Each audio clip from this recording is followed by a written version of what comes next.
All right, and good evening, everyone, around the SkyHubLink and on the YouTube stream. If you're watching, we will start tonight's SkyHubLink system-wide Monday Night Net just about 2 minutes and 15 seconds away. This is KE0VH Wheat Ridge, Colorado, on the SkyHubLink.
All right, and good evening, everyone. Welcome to the SkyHubLink Monday Night System-Wide Net. This is Jack, KE0VH in Wheat Ridge, Colorado. We have this net every Monday night to discuss amateur radio and other interesting topics. SkyHubLink is not a closed system in any way. We welcome all users in the true spirit of amateur radio. Please remember, during all use of this multi-mode linking system, we need you to allow 3 to 5 seconds between transmissions and then 1.5 seconds for key up and then begin speaking. Also, keep the PTT pushed a half second or so after your last word. When more than 2 people are using a repeater, please set up a rotation so that you won't be doubling over other parties in a roundtable discussion. Remember, you're on many repeaters and modes simultaneously. Good amateur operating practice is remembering that others may need to use one of the many repeaters on the system during your QSO, or maybe join in on what you're talking about. Want to welcome you to the net tonight. Gonna go over some pictures from my tour of the Alabama battleship in Mobile Bay, and we'll be doing that on the YouTube stream, of course, that you can see live here, talking about it on the radio. So if you go to the Nets page at skyhublink.com, I've got a live link for you to click on there under the Monday Night Net heading, and you can tune in to the YouTube stream that way, and sure would appreciate you doing that if you want to see those pictures. Otherwise, I'll be talking about it and my activities with Larry, K5LDA. We had Dan down there and Tim from the Deep South Amateur Radio Club. They were hosting me, and we had a really good time. Larry showed me all over the ship, and we operated amateur radio. It was a lot of fun. So let me do a reset here on the system, and we'll continue on.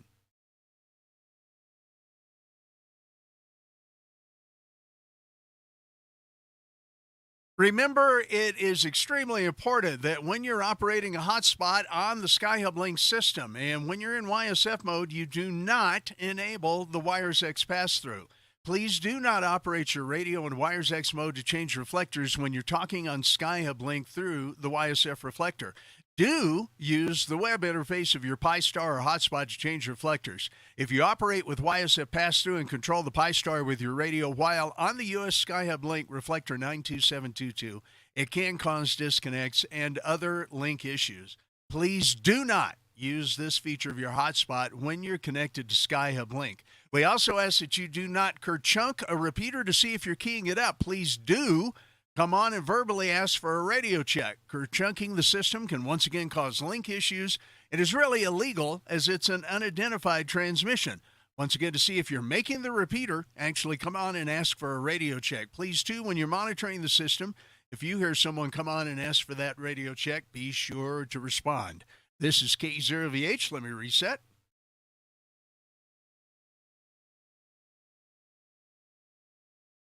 Okay, it's also very important that you remember the SkyHubLink, being amateur radio, is also here for safety and assistance for any commercial, where am I at? Communication needs, including emergencies. There we go. If you hear someone call out for assistance or emergency help on a SkyHubLink repeater, no matter where you are, you can dial your local 911 number and report that you're an amateur radio operator. You've just received an emergency call. Give them the details, and then they can contact the appropriate agency in the appropriate area. Also, if someone just needs to reach out for any kind of help, maybe they got a flat tire, maybe they got a wife that needs something, whatever the case may be, let's make sure that we can help them receive the assistance needed via amateur radio. And is there any emergency traffic at this time?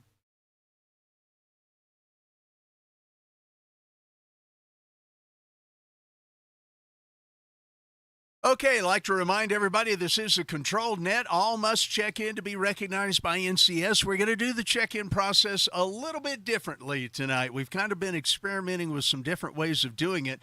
I will let you check in via the AIM window on NetLogger. We are under NetLogger. Just look up the SkyHubLink system net, and Kat will put you on the list. I will come to you in a roundtable discussion and expect that if you want to say something, and I'll give you a little bit of time to do it, to get there, but we'll move on pretty quickly if you don't show up. If you'd like to make a comment on the subject tonight, I will come to you in the order you've checked in, and we are going to take radio check-ins this way tonight.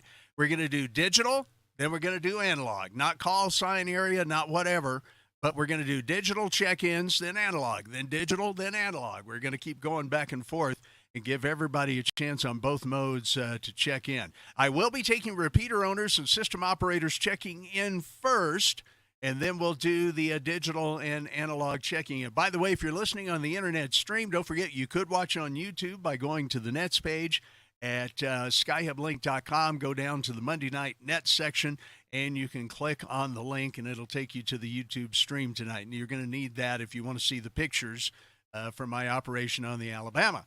So, and I'll try to be doing it in a manner that allows people who might not, well, who are listening on the radio to kind of get an idea of what was going on at the time and so on and so forth. Just absolutely amazing. I don't have a million pictures to share with you tonight, but enough to give a good representation, I think. So we'll do that way. All right, let's go ahead and see if we can get some repeater owners, system operators checking. And by the way, tonight's net question for you is like my trip to the Alabama. Have you ever had the opportunity or dream of doing something kind of special like that? We've talked about this subject kind of a little bit in the past in various forms, but we'll do that again tonight, being as that's what the material is that I'm going to cover here. So with that, let's go ahead and get repeater owners and system operators to check in first over the radio. And I'll try to look and see if we've got some people through the AIM window to start with, and we'll do that for the first round. So if you're a repeater owner, system operator, let's check you in now. By your call sign phonetically twice. This is K0VH. Go ahead and call now.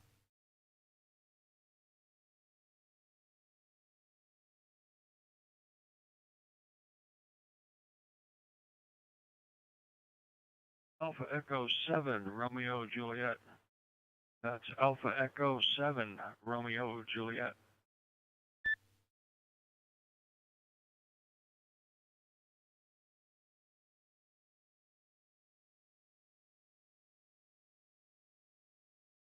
Okay, Randall, got you. AE7RJ. Is there anybody else that would like to check in at this time? Let's see. I see that, Kat, you've got some folks on there, so we'll come to them in a minute. Is there any other repeater owners or system operators that would like to check in over the air? Please call with your call sign phonetically twice at this time. This is K0VH.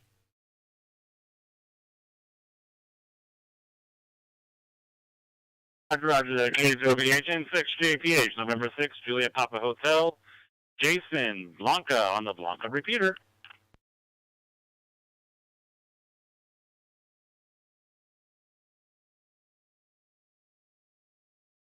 Yeah, okay, Jason. You know what? I'm going to come to you and Randall first, and I'm going to go down the net logger check-ins where I see N0KM 84Z uniform, Kilo Bravo 0 TTL, NC2WX, K5JNT, there's Stan from Mississippi, KI0AR, Bernice, good evening, and K6SKI. Okay, we'll take you guys checking in via the AIM window and otherwise. And by the way, Kat is going to try to watch the YouTube chat window. I am not watching it. If you'd like to check in that way, go ahead and make a note in there in the chat that you'd like to check in and talk on the radio. We'll get you there. All right, AE7RJ, Randall, good evening. Like I said, I'm going to go over these Alabama pictures here in just a few minutes, but let's go ahead and get some folks checked in here. Randall, good evening. Welcome to the – oh, by the way, I got to do this. This is what you get for trying to do 10 things at once. Well, speaking of Jason there, we do have the new Blanca San Luis Valley DMR repeater where SkyHubLink is on time slot 1, talk group 310847. Time slot 2 is for open use. It is color code 1. I got to put that part in that section too. But we'll have Jason tell us about that in a few minutes. Randall, good evening. Welcome to the net. AE7RJ from K0VH.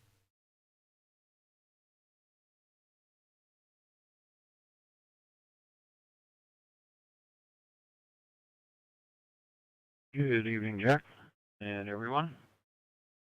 Oh, let's see. Your question was whether or not we'd done something like that on Navy ships. And I was in the Navy, so I have been on a few submarines and surface vessels and the aircraft carrier and a couple of aircraft. And I have operated AM radio from from one of those ships, where I made a call to my wife via a Mars operator. And I got to do that a couple of times, and that was fun. So I think that was your question. If it's not, please come back and tell me. And I'll think of something new to say. Y'all have a good evening. AE7RJ. Yeah, okay, Randall. Nope, no worries. That'll do fine. By the way, appreciate you being here tonight as always, too. One more announcement. We're hoping to get the Leadville repeater on, 449575.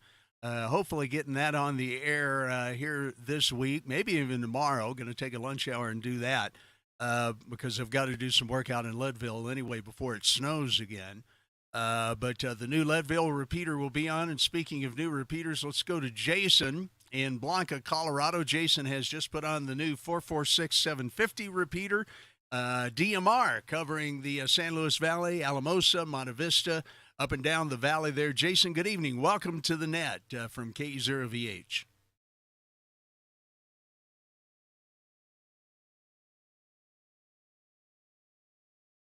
Thank you very much there, Jack, and I appreciate it. And yes, if you're down the valley, check out my new repeater. It's awesome. I missed the question, but I'm guessing that you were asking something along the lines of ham radio on Navy ships. Is that correct? Yeah, exactly that. Have you had a chance to go see any, operate from any? Have you worked the museum ships on the air? I'm going to talk about that a little bit, too, because the weekend of June 2nd, I think it is, it'll be a museum ships on the air. They will activate via amateur radio a ton of different museum ships around the country, including battleships and aircraft carriers and submarines and all that. So, Jason, if you had the opportunity to work any of those at all, go ahead, and good to have you here tonight for the first time. N6JPH from KE0VH.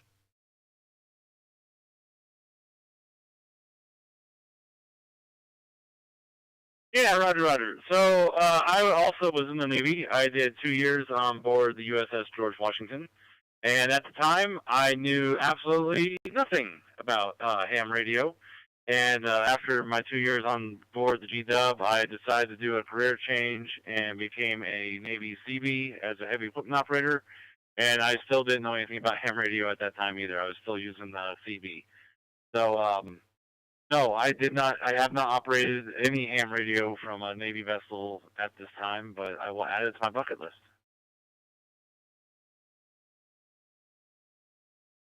Yeah, all right. Very good, Jason. Yeah, you should. I found that if you find out who is maybe in charge of the amateur radio club, I just looked up the U.S.S. Alabama. I'm going to go ahead and put this picture of her up on YouTube now. I looked up the U.S.S. Alabama museum ship. I knew that they had a full museum complex there, as you can see on YouTube. Battleship on the left. There's various airplanes around. They have an aircraft pavilion. And then the USS Drum submarine is over to the right behind the big B-52 bomber you see on the YouTube screen. But I just called up, and then I looked for, amateur radio club associated with the USS Alabama. Got Larry, K5LDA's information from their website, emailed him, and he was so happy to have me come down and see this thing. It's not even funny how happy he was that I decided to ask to operate and come down. So give it a shot sometime. You never know what you might find and who you might find that's going to be very super welcoming to have you come there. Before I get to the rest of the check-ins, guys, and we'll take more rounds of check-ins, let's go ahead and do my little tour here of the USS Alabama. This is the SkyHubLink Monday Night System-Wide Net. This is K0VH, and last week I got to go on a vacation, and my lovely wife allowed me an entire morning on the USS Alabama. So we'll go ahead and go through the presentation here. Once again, this is K0VH. Let me reset the repeaters.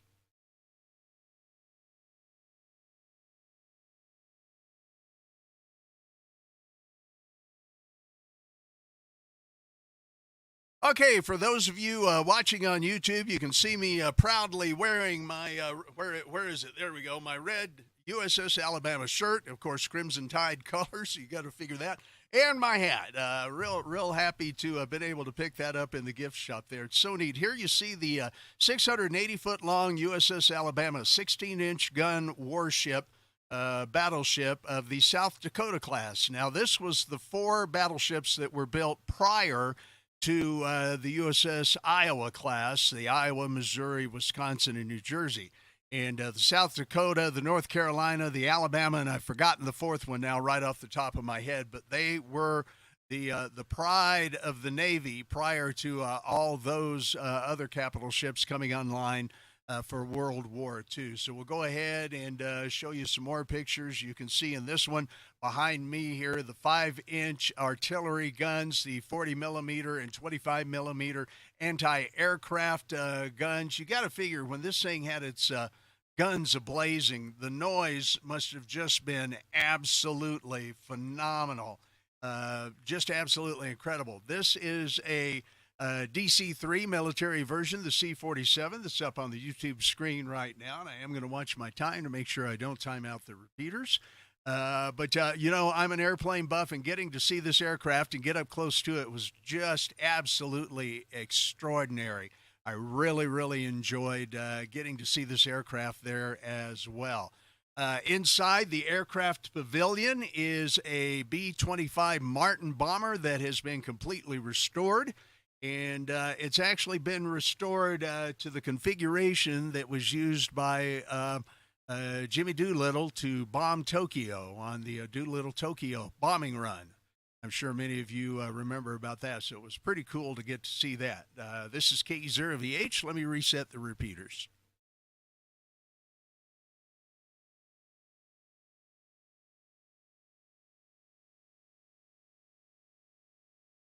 Oh, dear. I think you guys on YouTube didn't get to see that. Let me go back through the pictures. I did not have those up on the screen. Oh, well, that's what I get for looking at the wrong screen. Anyway, there you go. There's the DC-3 C-47 and me beside the battleship about 100 feet away, and you can see the anti-aircraft artillery and the other artillery associated with that. I want to take one quick moment, and we'll see more about this. Now you can actually see the pictures on the screen. Sorry, guys. I'm surprised Kat didn't text me or something. But anyway, there's the entire museum area. The part of it you can see from the front. 680-foot long battleship, and the aircraft pavilion over here on the right behind the B-52. So let's go ahead and catch us back up to where we are. All right, there's the B-25 bomber, and man, just seeing this stuff up close is just phenomenal. Seeing this stuff that was actually in the war. Here's a better shot of the Alabama and its artillery from the port side of the ship going up the entry gangway. And again, the noise that must have gone on during their battles with this thing just must have been absolutely amazing. Let me do one more reset. This is K0VH.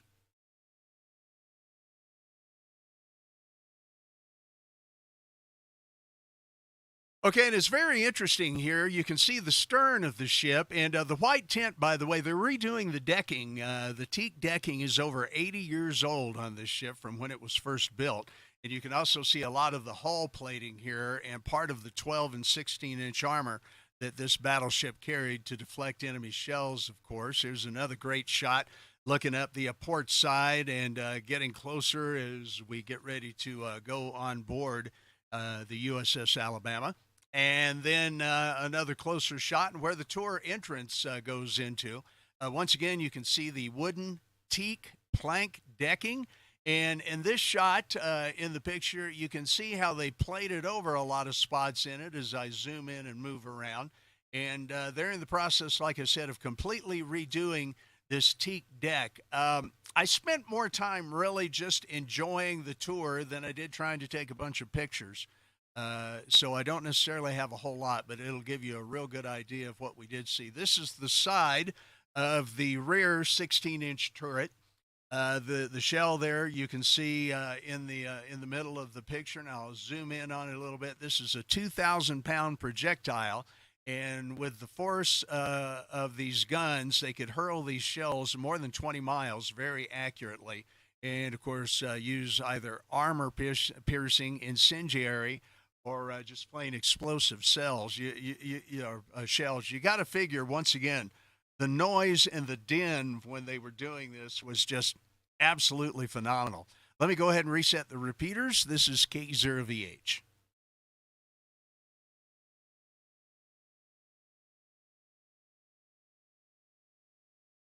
Okay, and here's a close-up of the backside of the main mast, the conning tower, and one of the 5-inch artillery turrets on the side of the Alabama. You can see here where the teak deck has been replaced. Once again, they're in the process of doing this. There's a company, I guess, that does this for all these ships. And, man, I tell you what, that teak decking is just as smooth as an Android's bottom. It's just amazing. As smooth as your tabletop in your dining room. Just absolutely incredibly amazing. A closer shot here of one of the anti-aircraft mounts. They had 40 millimeter and 25 millimeter, I think, anti-aircraft guns aboard the U.S.S. Alabama. Let me go ahead and we'll take another look at that. These turrets actually do still spin. It's been a lot of years since they fired the guns, but they are still workable, at least in the foremost turret there. This is one of the HF antennas, the original HF antennas aboard ship when the ship would need to communicate. And we'll see the radio room, and you'll actually get to see something here that most of the general public does not get to see because they let me down in there. The actual transmitter room, not just a reception room, but the actual transmitter room aboard the ship. But this is one of the HF antennas that was used, during real communications back in the day. And also the amateur radio group there has tied into a couple of them, so they can actually use those as well. Let me reset. This is KE0VH. Once again, if you get a chance to go to the YouTube channel, you can find that by going to the Nets page at SkyHubLink.com and click on the link for tonight's YouTube live stream there on the Monday Night Net section of the website. So let me go ahead and reset.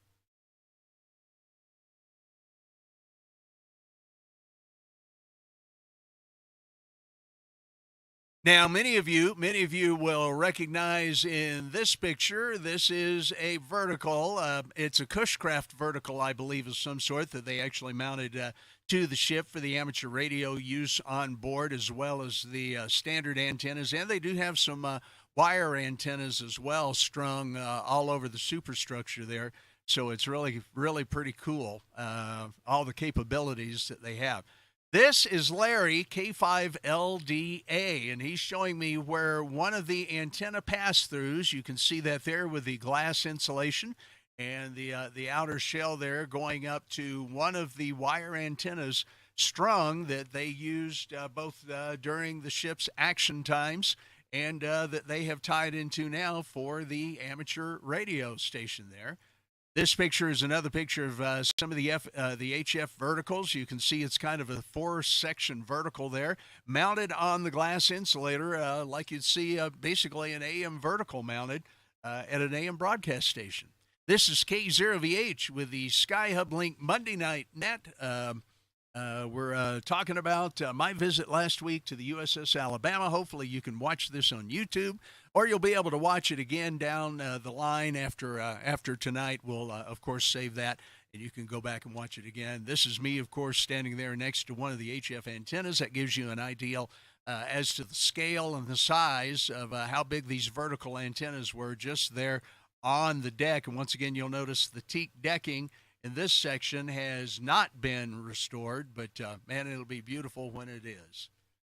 All right, we'll do a reset here, and I'll explain the next picture. This is K0VH.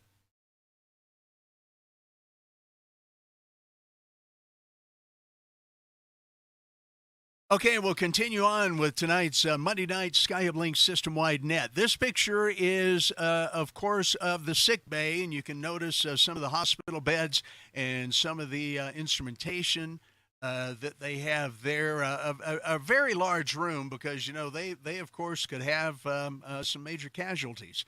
I'll explain this yellow banded steel beam that's curved and moved around there. I'll explain that in just a moment. But once again, Larry took a couple of pictures of me in here, and I took a lot of pictures in here, too, because my wife is a nurse, and I knew she'd be interested in seeing a wounded husband laying on the bed there. I hope you guys watching on YouTube, or more of you are watching on YouTube so you can see this part. It's kind of funny. But man, you can see how small these bunks were, too, these berths. You know, I'm only 5'8", so, you know, it's they're pretty small. Here is a picture of some of the instruments that they would use for the medical needs there in the sick bay.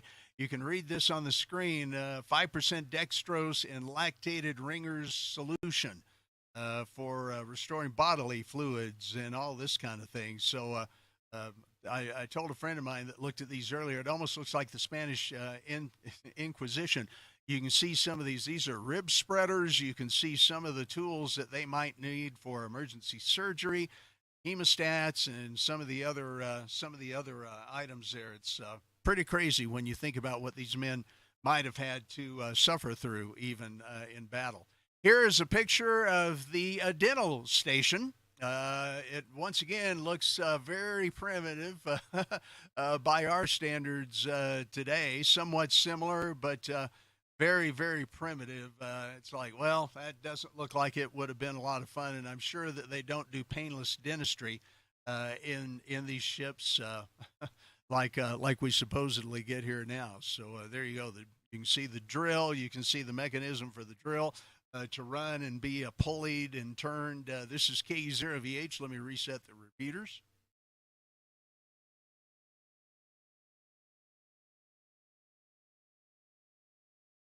Okay, I took this picture of the sign of the isolation ward. Those of you on YouTube, of course, can see it.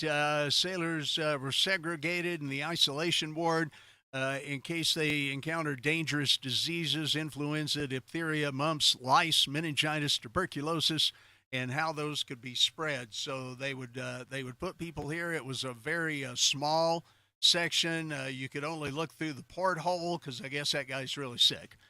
But this hole, folks, that's only about a 4-inch hole to see into this room. It was really quite claustrophobic feeling and really, really amazing.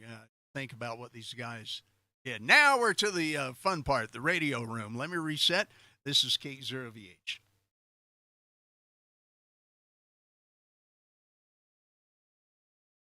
All right. Yes. Once again, you can see here the radio room, part of the receive section of the radio room, and 2 or 3 of these receivers have actually been restored, and they still work these days, according to Larry and his crew there. Back behind this mimeograph copier was the slot into the code room that they would take the messages. And you can see the code room door here. This was a section of the ship that most people don't get to go into. So you guys are getting to see this, and it's pretty cool. But they allowed me in as they were giving me kind of a personalized tour. The coding room, nobody went in there during wartime, during action time, with the exception of just a very few people who would decode the messages, and then they would be sent to the captain of the ship. This is K5LDA, also Dan and Tim from the Deep South Amateur Radio Club that welcomed me aboard ship and gave me the tour there. And I really appreciate those guys. I hope maybe one of them are watching tonight. They know I do this net, and they know I was going to live stream this. So I hope you guys are watching if at all possible.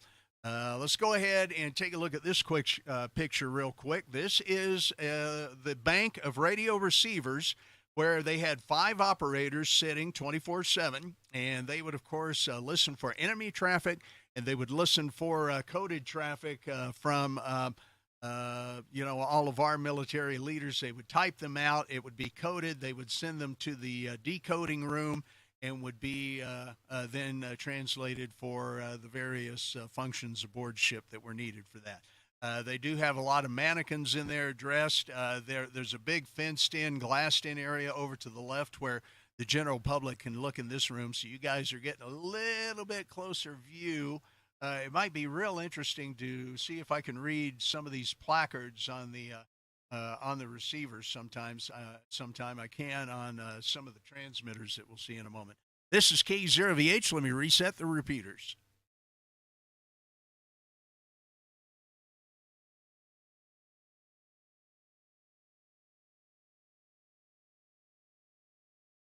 All right, here you will see where the coded messages went before they go in that black slot over here to the left in the picture. That's just kind of a flapping slot. You'd stick the message in there, and the decoding guys would get it and decode it out of your site. This is an audio patch board for different patching communications through the ship.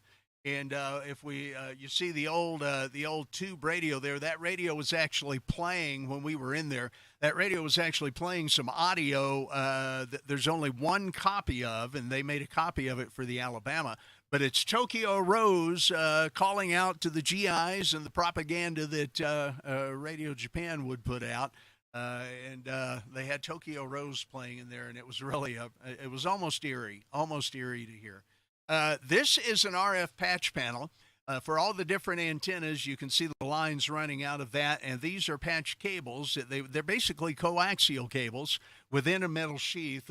You could tell the craftsmanship and the way they made things back then was just absolutely so amazing and so exacting. And man, oh man, it's just incredible to see this. But Larry could actually patch a lot of the different antennas. We were using this one here in the center. Those of you watching on YouTube can see.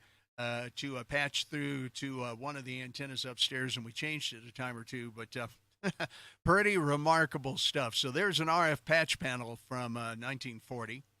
And this is the actual amateur operating position that we sat at. This is in the coding room. Once again, this is actually in the coding room. And it was just really incredible to sit there and think about what had happened all those many years ago during World War II. And for the HF things that we did, we used this Kenwood transceiver here. So let me go ahead and reset, and we'll go to the next slide here. This is K0VH.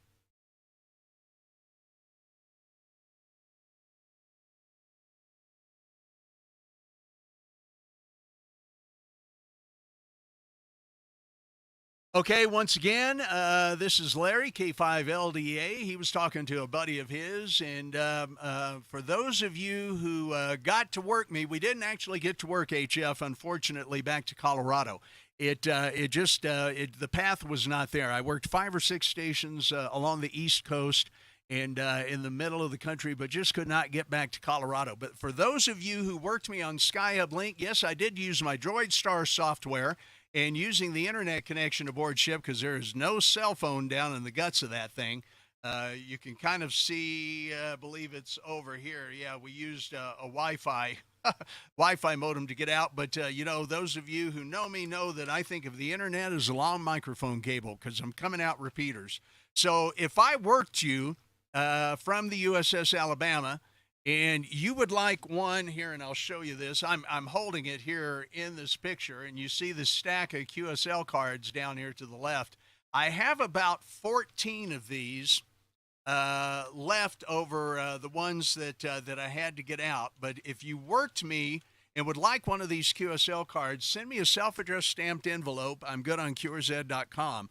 But if you worked me on SkyHubLink and would like one of these QSL cards, one of the actual real cards, I'm going to send out some email versions of them to everybody. But if you'd actually like one of the U.S.S. Alabama QSL cards from working me that day, I have all the times written down and logged, and I would be glad to send you that if you will send me a self-addressed stamped envelope that's big enough for, a standard-sized postcard there. This is K0VH with the SkyHubLink Monday Night System-Wide Net.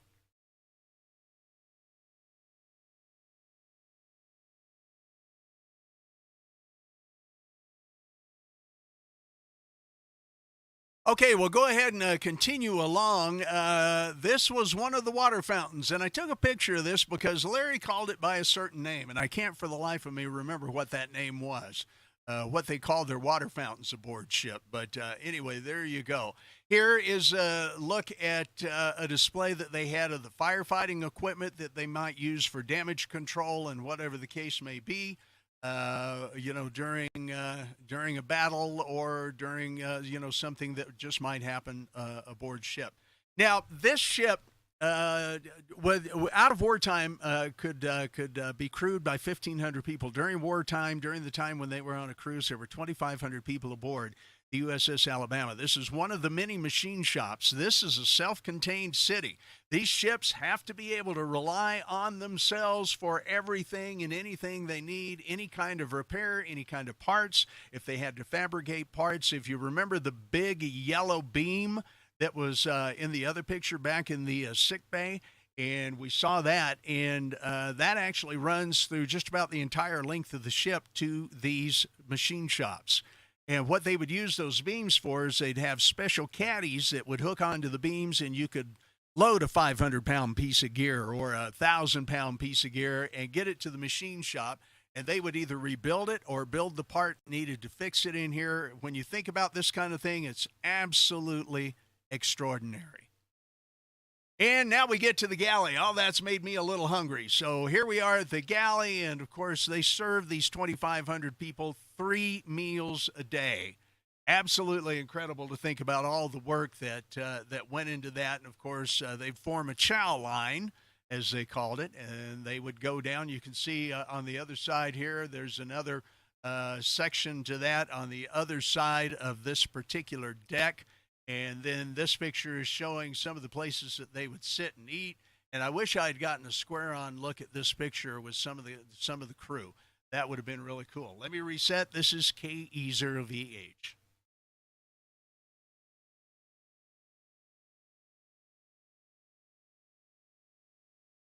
All right, and here in this picture, those of you watching on YouTube, once again, you see the bars over the entry and the hatchway. Larry actually took me down into here because we saw the receiver room, the radio receiver room. Well, now he's going to take us down to the transmitter room, which is buried even further in the middle and down deep in the ship. I never saw the bottom of this ship, guys. It goes on forever. But we unlocked this door, went down that passageway, which that passageway, you see it there, it ain't that big. I'm only 5'8", and I was feeling a little claustrophobic at this point. But then it opens up into the big transmitter room, and, the ship used a couple of 500-watt transmitters, and that's it.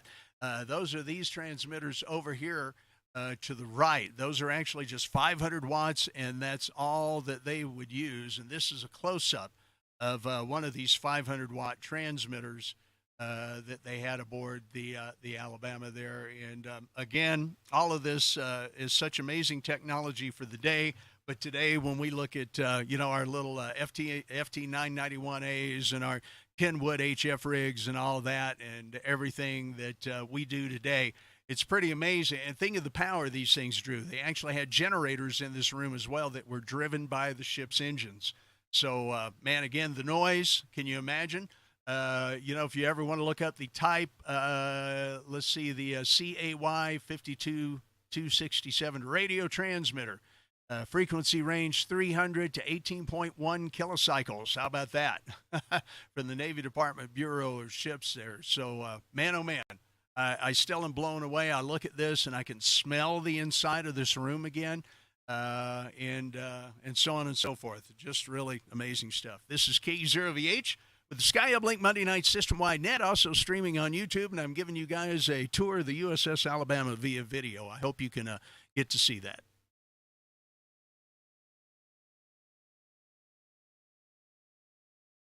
And we will go through the check-in list here in just a little bit. Here is a look at some of the dummy charges for practice charges. They use these for the 16-inch guns. They would lower these, down out of the magazines where they were stored, and they put them up through the barbettes to the turret, lift them up with the shells. And these are, they don't have any live ordnance on the ship at this time. But I was just really, again, taken aback by, oh, my gosh, look at it. And these things are heavy, too. I think they're 50 pounds or more of, gunpowder to fire these 16-inch guns. I had to take a picture of the chapel. The chapel served all faiths and anybody who wanted to attend services. Pretty non-denominational there, with the exception of doing different services for different men. So there's the altar, and then here's the congregational sitting place. I can't think of what to call it on board ship, but this was the chapel, and you can see the curved outer part of the hull here in this picture too, which I thought was really, really extraordinary.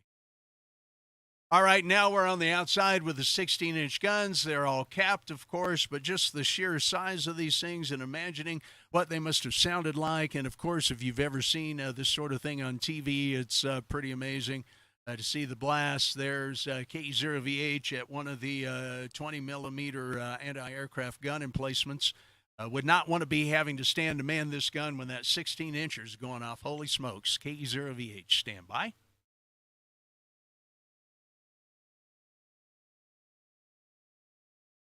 This gives you an idea of the scale of these things. I'm just a little pipsqueak underneath these three 16-inch guns. Just absolutely incredible.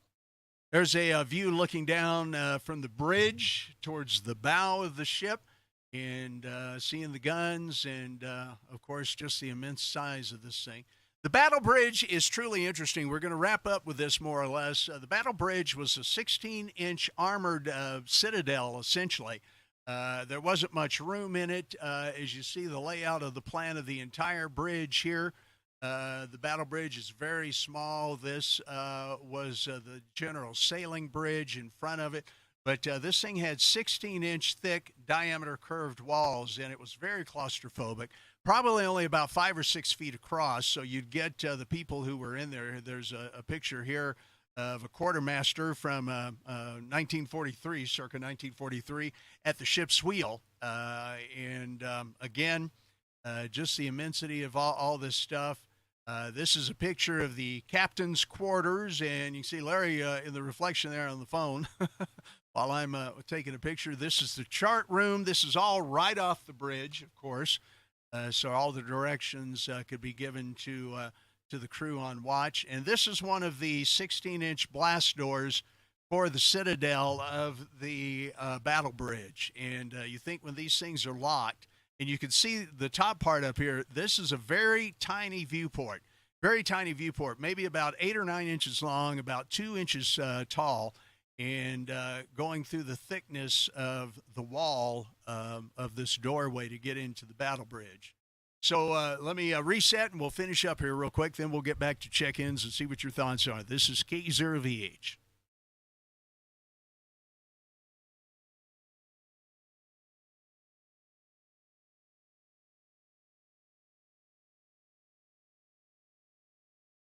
All right, and we'll wrap up with this picture here of the B-52 bomber, and again, just an extraordinary aircraft. If you're an aircraft fan like I am, getting to see one of these things live and close up and in person, they have an SR-71 there. I didn't get a chance to actually get over to the submarine.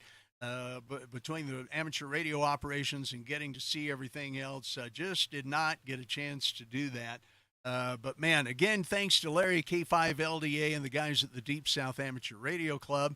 And it was a tremendous trip. So let's go ahead and get to check-ins here.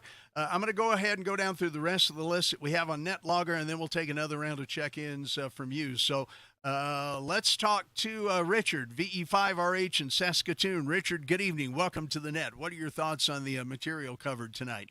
This is K0VH.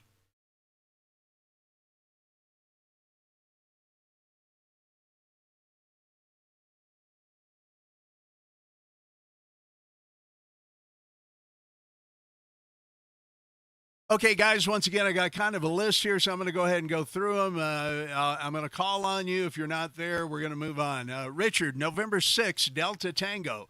Richard in Lodi, California. Richard, good evening. Welcome to the net.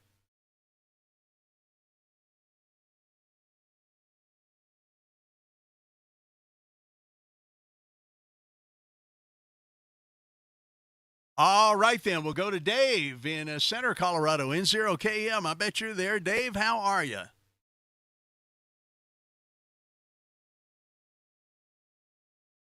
Yeah, good evening, Jack, and to the net, N0KM. Interesting program there.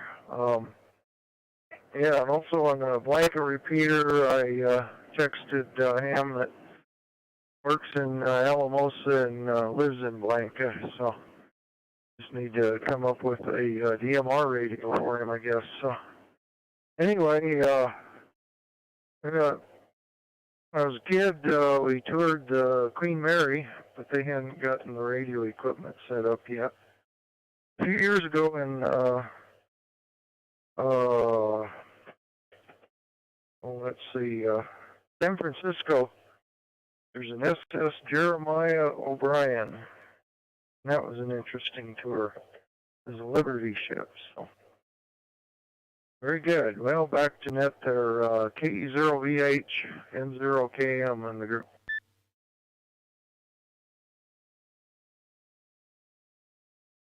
Yeah, okay, Dave. Very good, very good. Yeah, Liberty ships would be a really interesting visit as well. And I know that there's some museum ships that are Liberty ships as well. So there you go. Oh, okay. Now, Paul told me, and Paul, you're right. If you're still listening, the water fountain's called a scuttlebutt. That's right, scuttlebutt. That's what what Larry told me. So, yep, scuttlebutt. Thanks, Paul. I just looked at the YouTube chat there and saw that. So. Thank you. All right, Chris in Tampa, Florida, Alpha Delta 4 Zulu uniform. I know there's a bit of a delay, too, between the radio and the YouTube, but, nothing we can do about that. Chris in Tampa, Florida, 84ZU. Good evening. Welcome to the SkyHubLink Monday Night System-Wide Net. This is K0VH.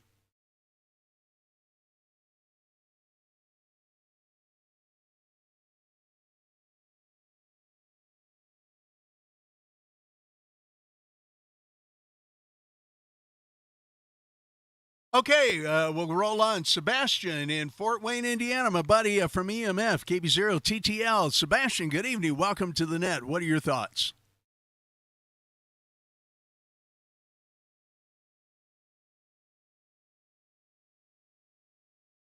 Quite an interesting little ship tour that you put on there.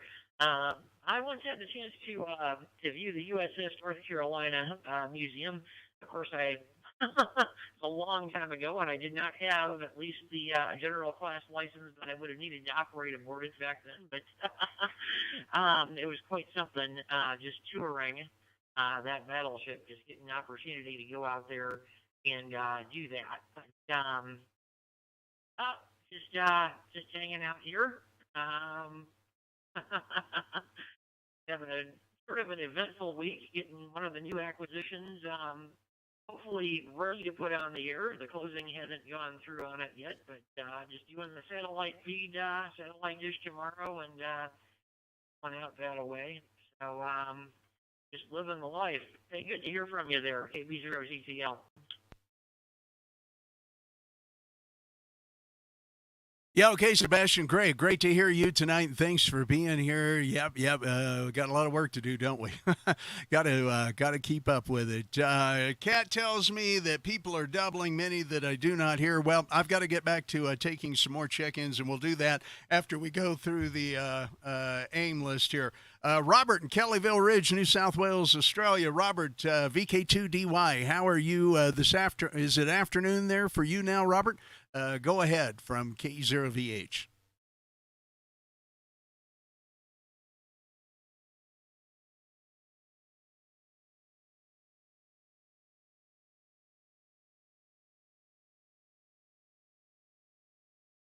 Okay, Robert must have to roll on. Gary, NC2WX, you are next. Gary, good evening. What'd you think about the tour there from K0VH? Go ahead, Gary.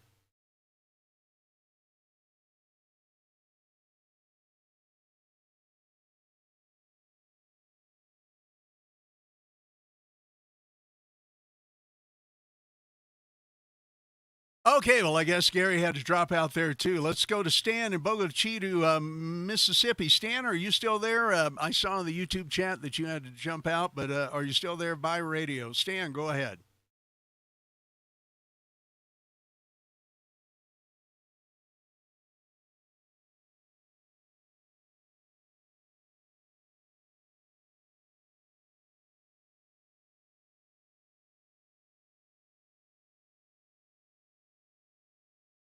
Well, okay then. Yeah, Gary is saying doubles. Well, once again, guys, you got to come back to me in real time on the radio. I see VK2DY is still talking. I am not hearing him at all. Let me see if I can figure out what's going on.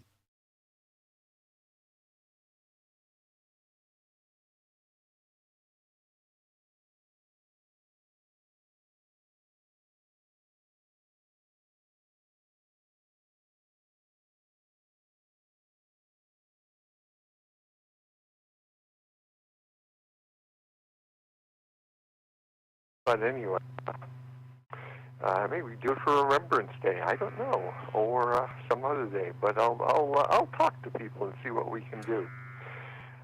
Thank you very much for taking my check-in. VK2DY, back to net.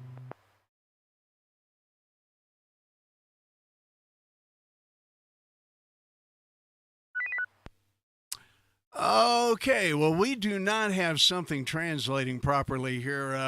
Robert, I heard you on the analog, but not on the digital side for some reason. I'm not sure exactly what's going on there. We may have a technical fly in the ointment here tonight.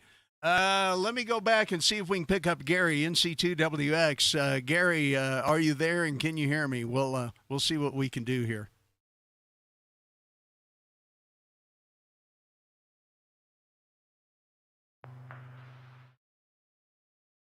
Yes, Jack, I hear you both on DMR and on analog. I'm coming in DMR here. Mighty fine tour. My goodness, it takes me back, Jack. Got to get down there and see some of those ships. When I was in years worth, and I should have stayed in. I toured the JFK with a friend who was stationed on it. Also toured the Enterprise, and then one submarine. They wanted me to volunteer for sub duty, so I toured a sub. And to myself, no, thank you. So anyway, again, thanks, Jack. I can see you had a great time there. NC2WX, back to net.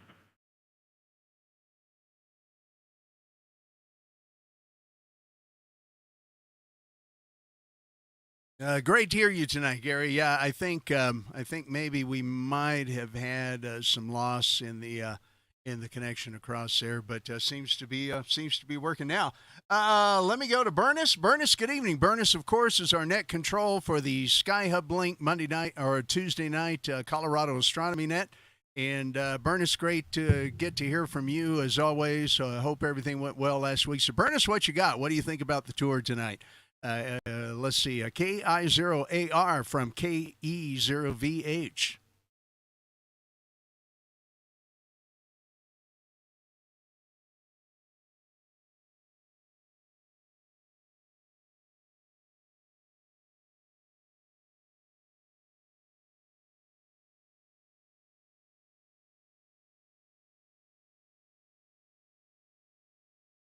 Okay, one more time. I'll try Bernice, KI0AR from KE0VH.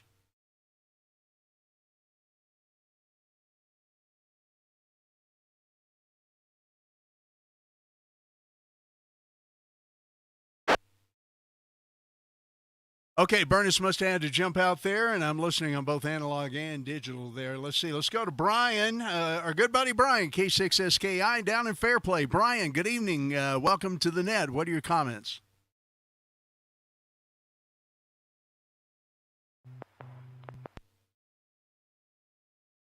In there, Jack, and everybody else tonight. Yeah, I enjoyed your presentation there. That was a great time. I know I would have enjoyed doing that. I've actually never taken any of the tours, but I was able to do a family day out on the U.S.S. Nimitz years ago, where we went out to sea for a whole day, and I ended up hanging out on the flight deck where the controllers are. I forget their exact names. The lights that tell the pilots if they can land or not, and the catapult operator. So that was really neat, watching all the planes taking off and flying. We saw a bunch of jets flying level with the flight deck, probably like a mile out, and they boomed us with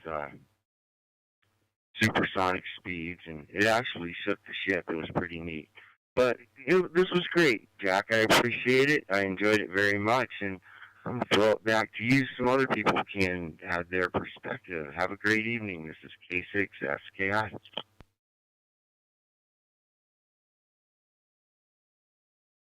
Hey, Brian, thank you so much. So much good to hear you tonight, and glad you enjoyed that. And, we'll have some other things down the line. Want to apologize for those of you who maybe tried to get in and couldn't or double. We will take another round of check-ins here. If you look on the YouTube screen, you'll see where we are in NetLogger. Next is Joe in Colorado Springs. KE0TPW. Joe, welcome to the net. Good evening.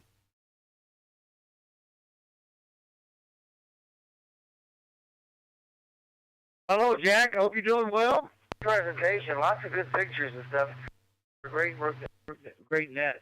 I never got to do any radio from any of that stuff, but last time I was out at Pearl Harbor, I did go on the U.S.S. Missouri. We got to tour that, and then about 3 years later, I was down in Norfolk for high school reunion, 50th anniversary high school reunion, and we went out on the Wisconsin. So I got to go on a couple of them battleships. It's really nice. But, great presentation, Jack. Thank you very much for doing it. So you got a lot of people with that. I'll turn it back over to you. KE0TPW.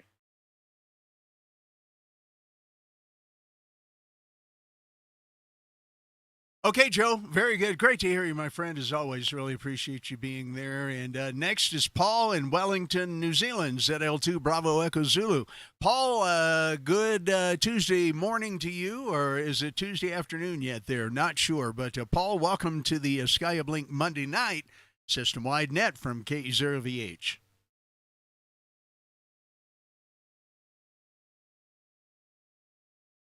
Yeah, K0VH, Zulu Lima 2 Bravo Echo Zulu. Yes, good evening, Jack, and good evening to the people on the net.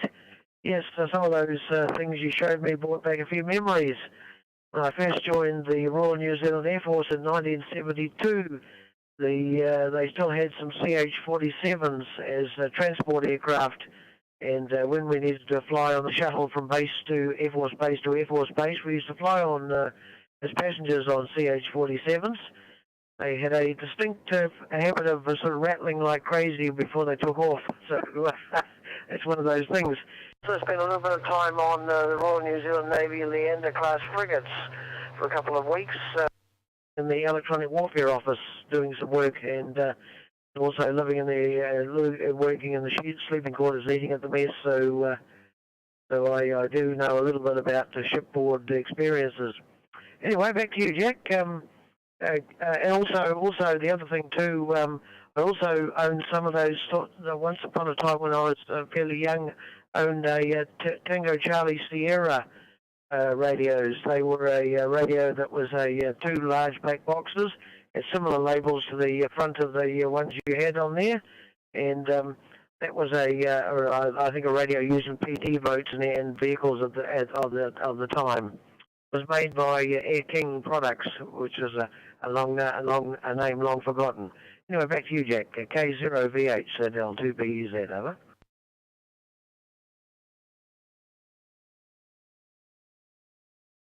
Yeah, okay, Paul. Very good. Well, I'm glad it struck up those memories for you. That's really cool. I hope everybody kind of enjoyed that. Who had maybe had an opportunity to be on one of those ships before, because it might strike up some memories like that for sure. Let me go back to KI0AR Burness. I got a note from Kat via text that you wanted to come back and try to have some input there. Let's try to get you on, and then we'll go on down the rest of the list there.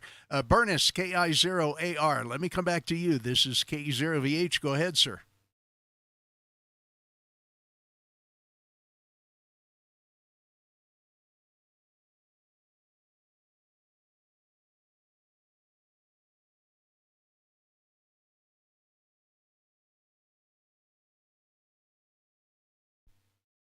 This is KI0AR. Over.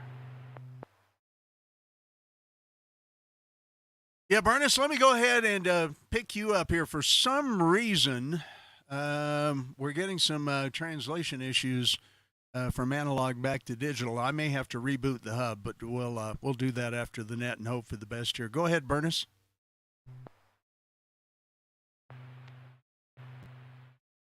All right, good evening, Jack and the net. This is KI0AR. I brought back old the longest on a Navy ship was the U.S.S. Iowa in 1984.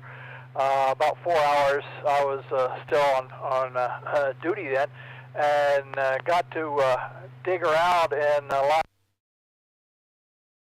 Yeah, everybody on digital standby. We're having an issue here. K0VH. And had fun doing that. I've made a couple of contacts with the U.S.S. Pampanito submarine out in San Francisco, and the U.S.S. Midway out in San Diego. The Pampanito was actually used in the movie Down Periscope with Kelsey Grammer. So I thought that was kind of neat when I made that contact. That's all I have, Jack. This is KI0AR, back to net.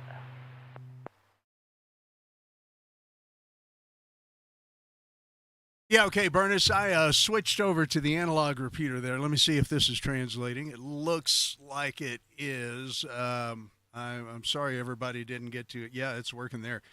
Sorry that everybody didn't get to hear your comments there about working the Pampanito and seeing all those. So anyway, thanks, buddy. Appreciate it. We'll look forward to your net tomorrow evening. I do think we have a bit of a bug in the system for some reason. Let's see here. All right, that's coming up there. Trying to juggle a lot here, guys. This is the SkyHubLink Monday Night System-Wide Net. This is K0VH making it through a couple of the technical difficulties here, but we will get it figured out before we run on there. Let me do that and this, and we'll put that over there. And next on the list, let me pull that back up to where I can see it, is KF0EYS, my buddy Paul. Paul, good evening. Welcome to the net. Any comments for the net?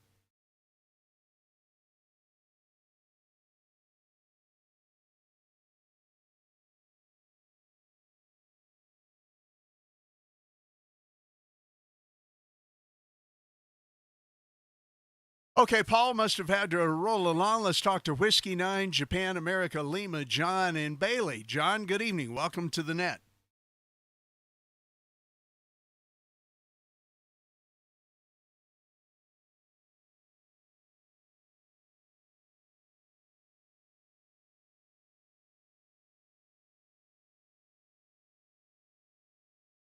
Okay, I'm just checking back on the analog side, too, to make sure we didn't lose somebody. All right, let's talk to Ken in Castle Rock. K0UZ, Ken's one of our alternate Monday Night Net controls, and Ken, appreciated you covering for me the last couple of weeks.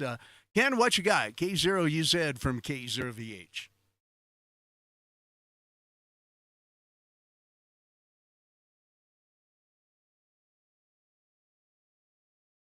Hey, Jack, K0UZ. Well, thank you for that, and fantastic present. I love the pictures, particularly the parts that we underlings never get to see, and thankful in some ways that when it was operational, we didn't get to see it either. In any case, yeah, great presentation. Love the airplanes too. Got to get that in there. And but particularly, was impressed by the isolation ward. In a previous skirmish, I had the opportunity of spending some time in one of those. It isn't quite that bad, but I can't imagine, 3 or 4 days or a week just laying in bed looking at that small little 4-inch hole. Holy mackerels. That's horrible. Okay, back to you, Jack, and thanks again. Great presentation. K0VZ, back to control, K0UZ.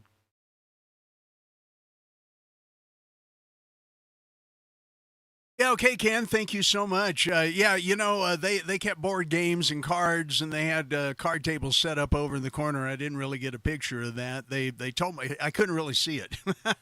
It was tough to see in there. All right, Kilo Charlie 3, Papa Oscar Delta, Anthony in Pottsville, Pennsylvania. Welcome to the net. Anthony, are you there? Go ahead.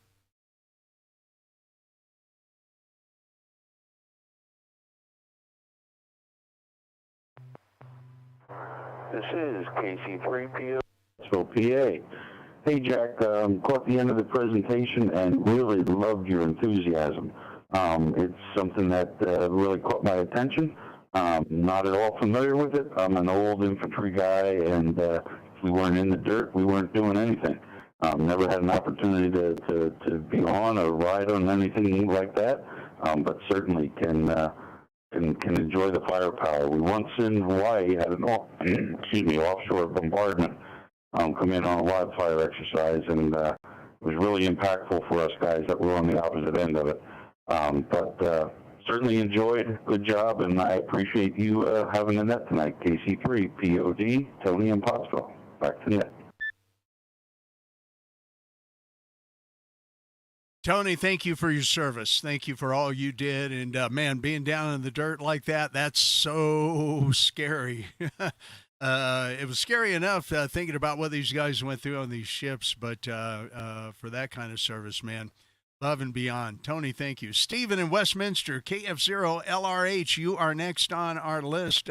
Let's go ahead and get your thoughts on tonight's net. KF0LRH from KE0VH.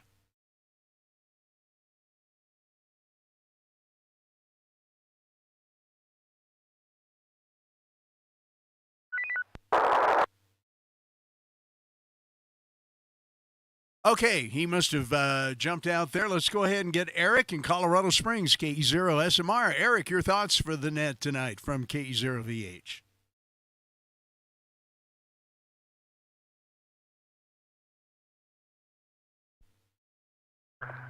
Jack in the net. Interesting videos for you there. I've never been on a ship, but I think like on one of the earlier stations, I did tour the Queen Mary when I was a young man, and that was pretty cool. But thanks for this net. It was interesting to see the pictures, and I'm glad you had a good time out there. KE0SMR, back to net control.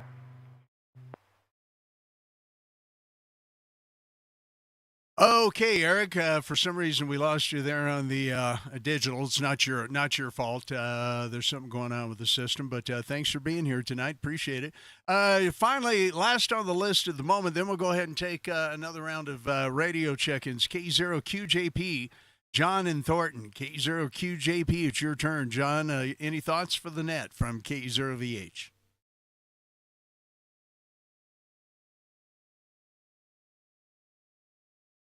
Yeah, Jack, KE02JP. I toured to Alabama also about 45 years ago. From your photos, it looks like they've really spruced it up a bit. Everything was looking nice. they were still working on it 45 years ago. I enjoy the museum ships. I also toured the Intrepid in New York City, Lexington in Texas, Yorktown in South Carolina, North Carolina, Missouri. I was in the Navy, and I was going to answer your scuttlebutt question, but somebody beat me to it.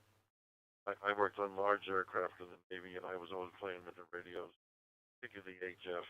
But we had two medium frequency, two HF, two VHF, and two HF. So I used to hang out at night on the tarmac listening to the HF.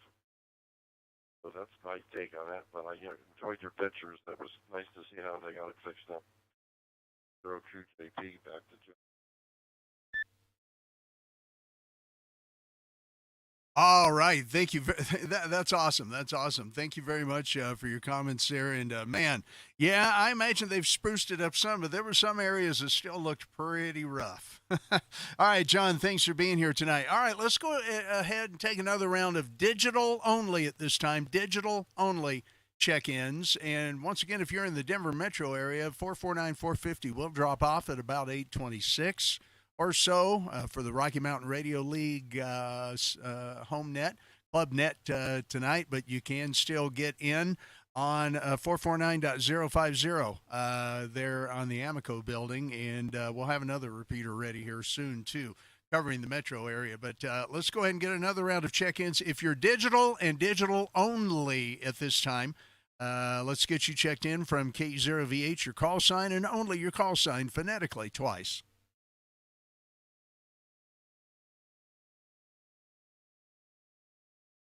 Yeah, K60WF, Bob in Boise.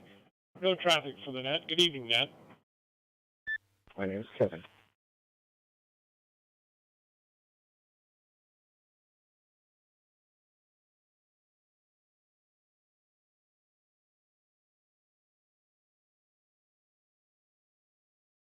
Whiskey Foxtrot 1 Tango Zulu. Whiskey Foxtrot 1 Tango Zulu. Sean at Florence, Oregon. No traffic.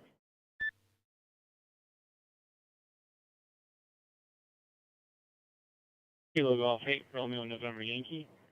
Kilo Golf 8, Romeo November Yankee.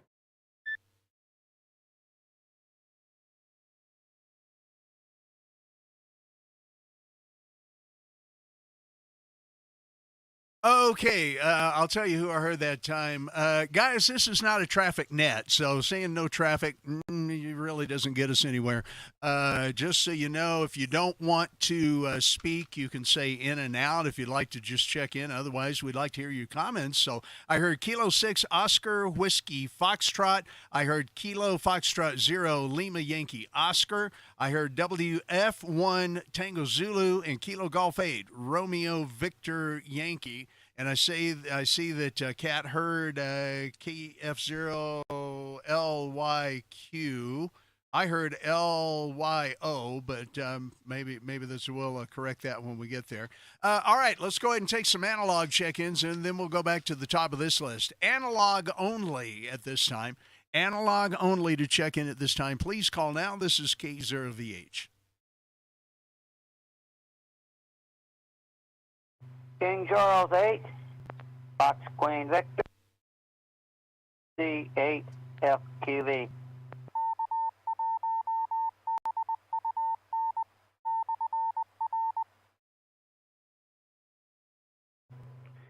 Kilo Charlie 4, Zulu, Yankee, Charlie. Kilo Charlie 4, Zulu, Yankee, Charlie.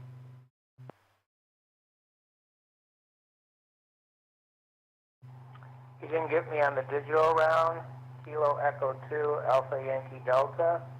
Kilo Echo 2 Alpha Yankee Delta, Rick in Buffalo, New York.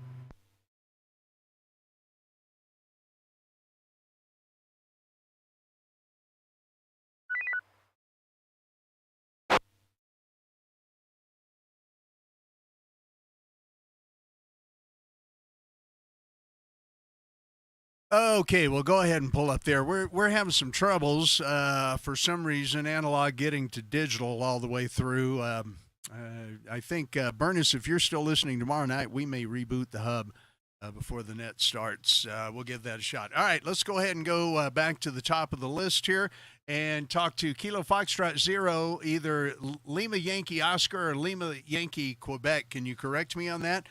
Go ahead. This is KE0VH.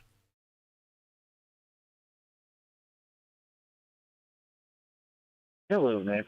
It is actually Kilo Foxtrot 0 Lima Yankee Quebec.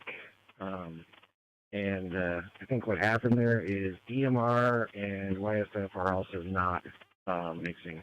I think somebody was talking at the same time as me on DMR.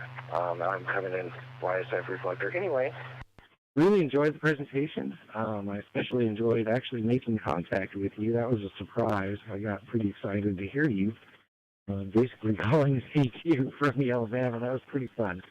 So just appreciate you. Really liked your net, and looks like you had a ball. That's all I got. Back to you.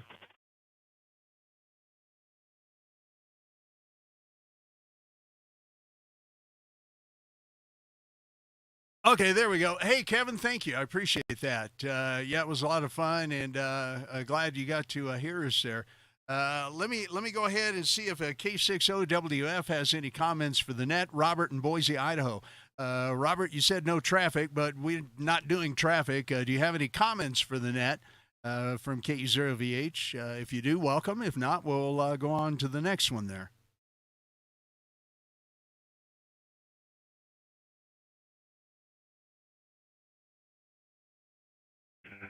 Forgive your poor grasshopper's ignorance. I did not know there's a difference. I'm educated, and I'm also new. So thank you for the straight and narrow there. Hey, thanks. I love C4FM. I'm just new to it. Been looking on at adding a few things up here in Boise, Idaho. We've got a small group of folks, but got to be growing and. And now, if the dear Lord would just let us have spring instead of this constant on and off snow and rain. But you guys have a good time tonight. Again, thanks for the invite. Thank you, Ned. K60WF, clear.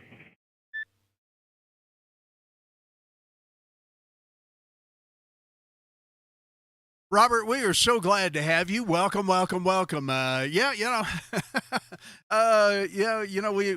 don't really do traffic. Traffic is message passing. All that.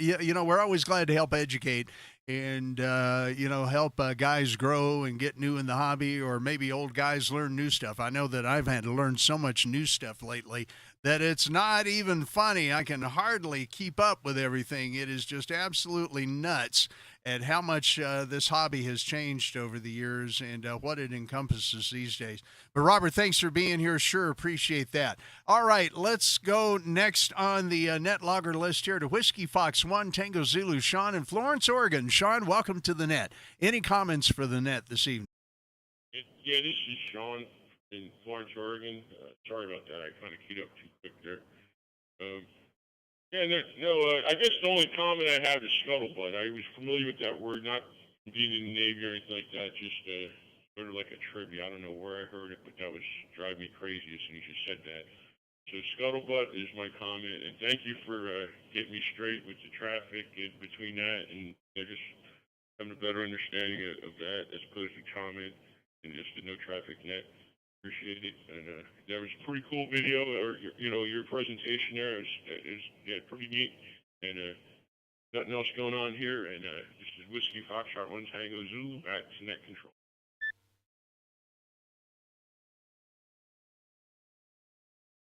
Sean, thank you for being here. We appreciate your participation, and welcome to the SkyHubLink community. Once again, I'd like to remind everybody, check out the website, SkyHubLink.com, for all the information on the repeaters. We're an open and welcoming community. We're an amateur radio community, group of people who really enjoy not only the hobby, but getting to know new people and helping others out. So welcome. Chris in Frederick, Maryland, if you're there, Kilo Echo 4, Quebec, November Oscar, it's your turn. What are your comments for the net this evening, Chris, from KE0VH?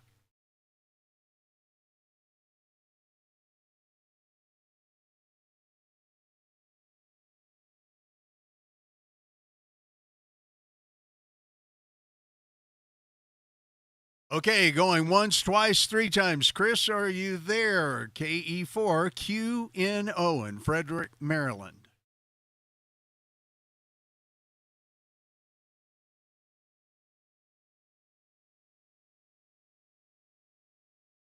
All right, let's go down the line to Jonathan, KG8RNY, Kilo Golf 8, Romeo November Yankee in Remus, Michigan. Hey, welcome, Jonathan. I don't know that I've talked to anybody in Remus, Michigan. Go ahead.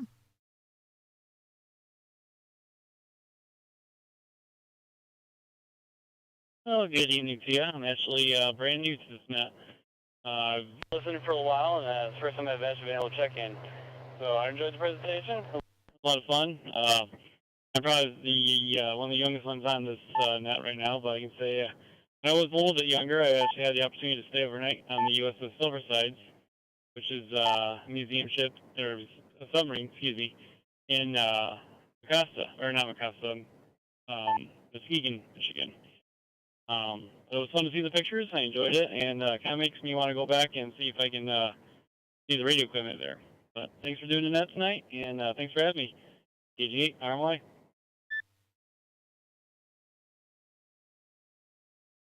All right, Jonathan, thanks for being here tonight. Appreciate that. And yeah, if it challenges you to do something again or to pick up something new, that'd be awesome, wouldn't it?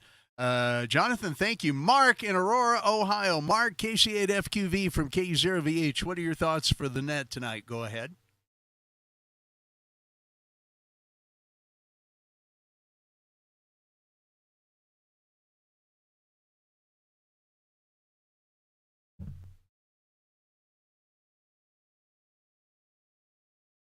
Okay, one more time for Mark, KC8FQV. Mark, go ahead from KE0VH.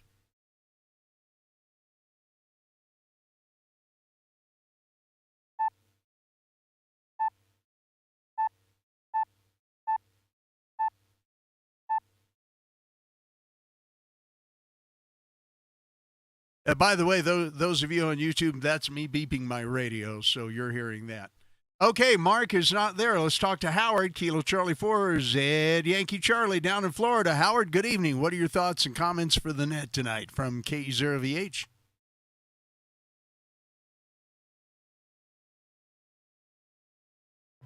Well, Jack, I don't know if it's working or not. I know you got some technical difficulties.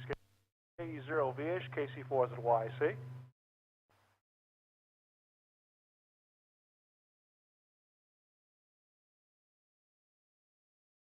Yeah, Howard, we're having some troubles. The digital and analog mode are not liking each other tonight for some reason, but I'll hear you in there and I'll pump you through the analog side. Go ahead.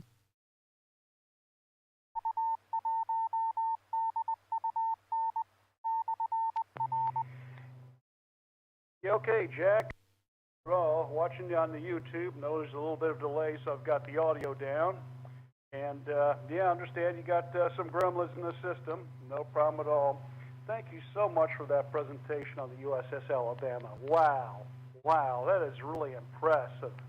And I'm glad that you enjoyed your trip out there. I'm not sure exactly where the Alabama is located, but, boy, those pictures are something else. I'm glad I tuned into the stream tonight and got a chance to get a pictorial tour of the ship. And also the ham station on there. Well, that's really impressive. It really is. And I like your setup there. It looks like you got new glasses. And I like the K-Love mug, too. And, yeah, glad you had a good time there. And I'll go ahead and send it back to you. And next Monday, we'll have a better... we won't have as many technical gremlins getting in the system there. K0VH. Hopefully I'm coming through okay, Jack. KC4 is at YC, Orlando.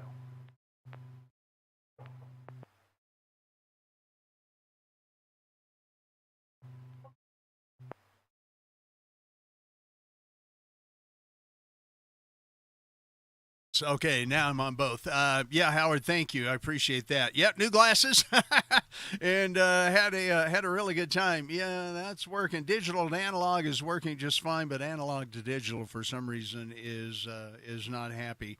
half the time here. So we'll go ahead and roll down the list here. I'm probably going to wrap up the net after these last two here, guys. Patrick in Buffalo, New York, Kilo Echo 2, Alpha Yankee Delta. It's your turn. Go ahead, Patrick. Welcome to the net. Any comments?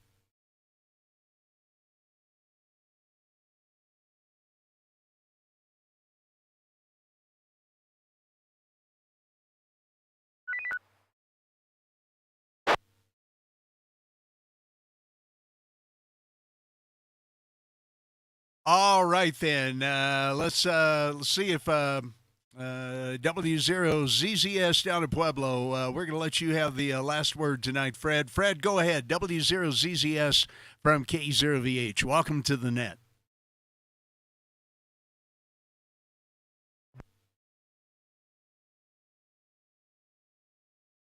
And the net, nice net tonight, W0ZZS.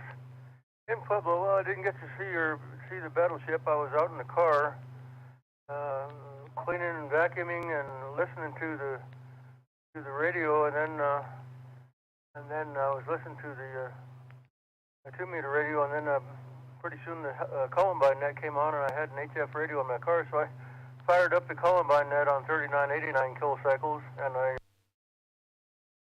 checked into the Columbine net for the first time in 2 years since I moved to Pueblo here. It was a nice night out, and I still had a little bit of daylight, so it was nice to hear the guys on the Columbine also. And but I didn't get to see the battleship, so I came back in the house here, and that's where I'm at now. Is on the I logged in through the computer, and thank you for doing all this stuff that you do, Jack. It's really appreciated. You don't know how much it's appreciated because I can't put up any outside antennas, so so it's really super.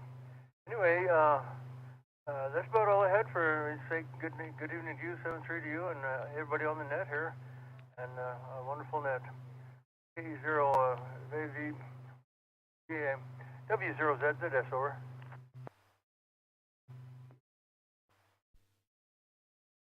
Yeah, okay, Fred. Very good, very good. Yeah, we're losing the analog to digital translation for some reason. I am not sure why. So, not sure what to do about it. We'll report it. All right, 34 check-ins tonight. Thanks, guys.